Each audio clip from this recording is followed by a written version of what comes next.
When Harald stood in Rox's way on his journey to God Valley to save his family, Rox revealed something chilling. He felt like he was being pulled toward a fate he couldn't see, as if some greater force was pushing him forward. That same fate, the one tied to Dragon, famously called the Wind of Destiny, is what brought him to the place where he found Shanks' mother, and maybe even the reason her children survived. And here's the thing, Oda loves playing with the theme of fate, which makes me wonder, what if the Sun God fruit has been the hidden engine driving all these events? What if everything is just preparing the stage for its destined clash against Imu? Think about it. Imu and the Gorosei represent the planets, but it's the sun that controls their orbit through time. So maybe Oda wants the Nika fruit to be the power that literally dictates the fates of every major character. After all, it's a fruit known for choosing its own user and paving the path forward. If we look at Luffy's journey, fate has played a massive role in every step of his rise. Now, as for God Valley itself, it seems the world government had no clue about Rox's wife or his son Teach. They weren't planning to lure him in and kill him there. It was fate that led him straight into that trap.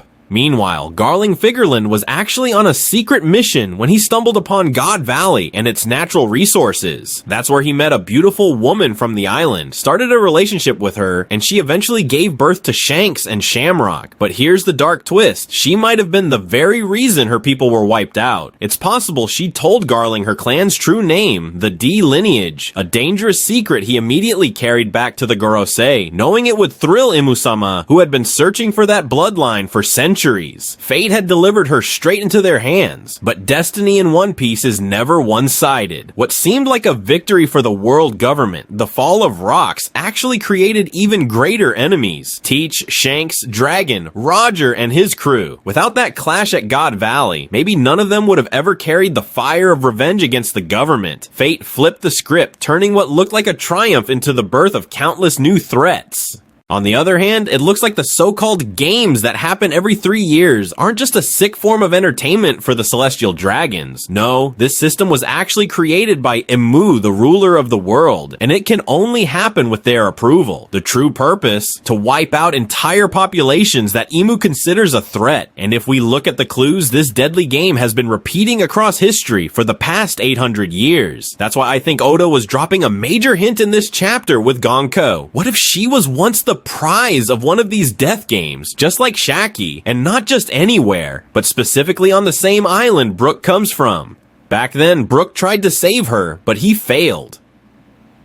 And as a result, Gonku ended up captured, forced into becoming Imu's servant. Now, let's take a closer look at the Holy Knights. You'll notice something strange. Even though they're said to be immortal, most of them clearly show signs of aging. Except for Gonko, she hasn't changed one bit. And that's where the real mystery of her race lies. Just like Teach is unique for being able to go without sleep, Gonku's people may have their own trait. They don't age. That's probably why Imu chose her as a personal servant in the first place. And of course, Imu didn't just find her. The only way they could have taken her was through one of those death games where the Holy Knights carried out a complete massacre of her people. Oda even teased this in a short flashback with Brook, hinting at a tragedy much bigger than what we've seen so far. Now let's circle back to one of Oda's favorite tricks, the hidden connections between characters. And the perfect example here is Blackbeard. In this chapter, his presence ties directly to two major figures, Shanks, the man he scarred for life, and Dragon, who was forced to relocate his base because of Teach's attack. But Teach's hatred for these two doesn't just come out of nowhere. It actually runs deep into their bloodlines. His grudge against Shanks is linked to Shanks' father, Figurland, the man responsible for Rock's death. And his hatred toward Dragon, that goes straight back to Dragon's father, Garp. If we look at the bigger picture, every single character Blackbeard despises is somehow connected to Rock's downfall. And here's the twist. The one who actually killed Rox wasn't the Roger Garp alliance like we've always been told. No, the real executioners were Garling Figurland and Garp together. And contrary to what most fans believe, Roger wasn't even Rox's enemy in that fight. He was his ally, standing with him against the Holy Knights. But that raises a huge question. How did Teach even learn the true details of God Valley?